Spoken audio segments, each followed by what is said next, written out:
Hello, I'm Dave Dio, Product Support Engineering Manager at Arcom Digital. Today, I want to demonstrate updating a high-split Navigator Plus's firmware from the QAM Snare Server. But first, let's understand the NavPlus firmware nomenclature. For example, N3.80.11 represents the Navigator Plus hardware version, where N3 indicates original low split or legacy Navigator Plus. N6 and N7 represents the high split version, the Navigator Plus microprocessor firmware version, and the Navigator Plus FPGA firmware version. Our last legacy low and mid-split Navigator firmware version is N3.80.11. Up to the time this video was produced, QBrowser was used to update NavPlus N3 and N6 firmware. Now, beginning with version N7, firmware updates are handled through the QAM Snare Server. Our last high-split firmware version that does not include server updating is N6.34.22. Server firmware updates are only available for the NavPlus high-split hardware. And to differentiate between high-split Navigator Pluses that are server firmware update compatible, we have assigned hardware nomenclature as N7. N7.01.22 is the first server updatable firmware revision installed in production units. N3 devices cannot be upgraded for server updates. N6 Navigator Plus hardware can be configured with N7 firmware, but the hardware must be returned to the factory for special programming software to be installed with a programming header.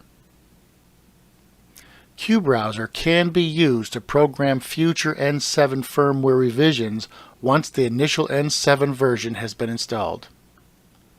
However, N7 firmware distribution will only be through the Arcom servers.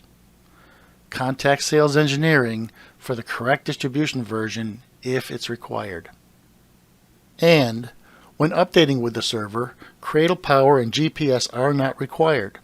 As long as your battery charge is in good shape, you can update while the NavPlus is sitting alone. You can find the current downloadable version in the detectors page of your web viewer. There are two very important items that must be confirmed before updating from a server. One, make sure the NavPlus battery is adequately charged so there's no chance the NavPlus will power down during the update. And two, make sure your 4G reception is strong so there is no possibility of the internet connection being dropped during the update process. For a server to allow firmware updates, QAM Snare Manager is used to set updating permissions. This puts firmware updating fully in the supervisor's control. QAM Snare Manager version 7.3.12.4 and above are required for managing firmware updates. In the QAM Snare Manager Systems Settings List of Devices dialog, you will find a column titled SW Update or Software Update. The column contains checkboxes that allows or prevents software updates. Above the column is a pull-down selector that allows selecting Enable All, Disable All, and Select from List. This gives the supervisor full control of who can update and when. Update All and Disable All are self-explanatory. After making the selection, you must click Apply. Select from List first requires all to be disabled. Then, pick Select from List and click Apply. Now, individual detectors can be enabled or disabled by clicking the desired box while the Control button is held down. Be sure to disable all when all the updates are complete. The Navigator Plus settings screen has a new option at the bottom titled Software Update. After Software Update has been selected, you answer two questions. Do you want to install the last software release? Select Yes and then press Enter to continue. Do you want to connect to the server listed? Again, select Yes and press Enter to continue.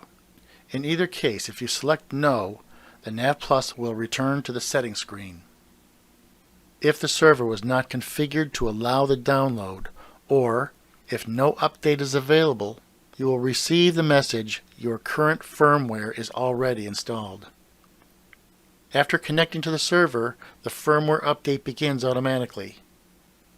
In time-lapse, you will see the FPGA firmware is downloaded and installed simultaneously.